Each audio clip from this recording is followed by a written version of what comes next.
Hi everyone, my name is Dr. Frankie. I understand the challenges of eating well. Sometimes there is so much nutrition advice out there that it can become really overwhelming and you don't know where to start. It can appear that everyone finds it so much easier to eat well than you. In this video, I thought we could break down how you can plan your meals and give you some practical ways to ensure that your meals are full with nutrient-dense ingredients that are going to keep you fuller for longer and help you achieve your goals. With nutrition, my philosophy is that you should focus on what you're putting into your diet rather than what you're taking out. All too often, when we start to focus on our nutrition and we want to eat better, we start to cut things out of our diet. Often this is things like chocolate or sweets or sugar or alcohol, and we can be left with kind of a deprivation mindset where we feel like we're cutting out all of the things from our diet we enjoy when we're trying to reach our goals. This absolutely doesn't have to be the case. Exante have published a really useful healthy meal plate guide which you can use to help plan your meals, ensure you're getting the right nutrients, and help you achieve your goals. This guide is based on the NHS Eat Well guide, which is used to represent how our diet should look like as a whole. And I just want to point out that you don't need to get this balance right with every meal, but if the majority of your meals look like this, then you're on the right track. So let's get into it. The largest proportion of your plate should be vegetables and plant-based foods. We all know the 5 a day recommendation, but actually many of us don't eat 5 different portions of fruits and vegetables a day. Reaching that 5 a day target can be much more achievable if you try and comprise 50% of each plate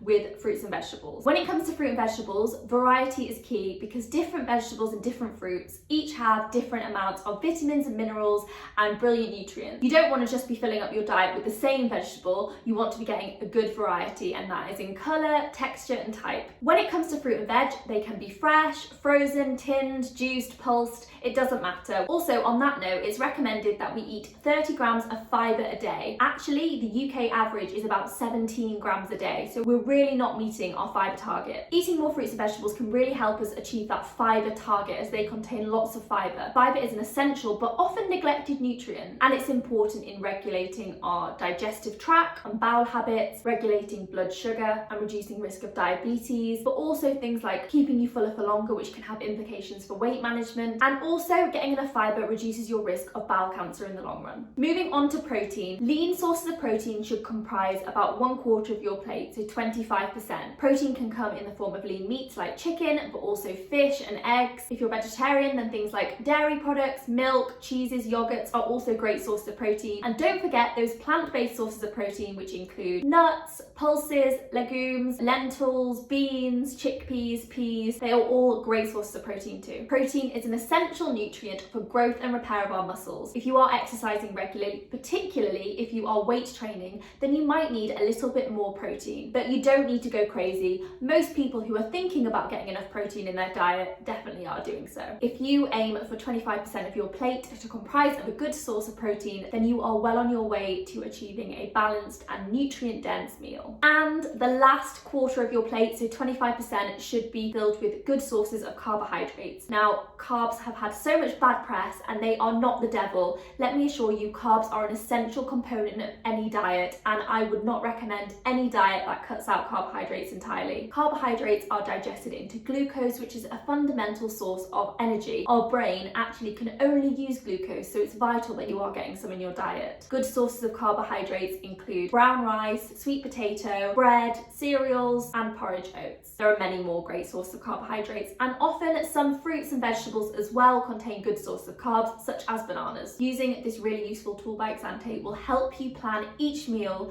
and ensure you're putting the right quantities of each nutrient into your diet and not neglecting any fundamental sources of nutrients. Doing this will keep you fuller for longer, energized, help you reach your goals, and get you out of that mindset of cutting things out of your diet and feeling like you're being deprived of your favorite things. Don't forget all your favorite foods like chocolates, biscuits, sweets, alcohol even, all can have a place in your diet. You just don't want them to have a place in every meal. That's why they're not included on our plate guide. Instead of thinking of foods as good and bad foods, think of them as nutrient rich and nutrient dense and less nutrient dense. You want to be filling the majority of your plate up and the majority of your meals up with those nutrient rich and nutrient dense foods, and eating these less nutrient dense foods less frequently, but you don't need to cut them out entirely. Educating yourself on nutrition and your energy requirements and shifting your mindset in this way will help you make long-term sustainable lifestyle changes and habits rather than just going on short-term diets. I hope you found this video useful, and I hope you find Exante's plate guide really useful. Let me know how you get on using it in the comment box below, and I will see you in the next video. My name is Dr. Frankie. Bye now.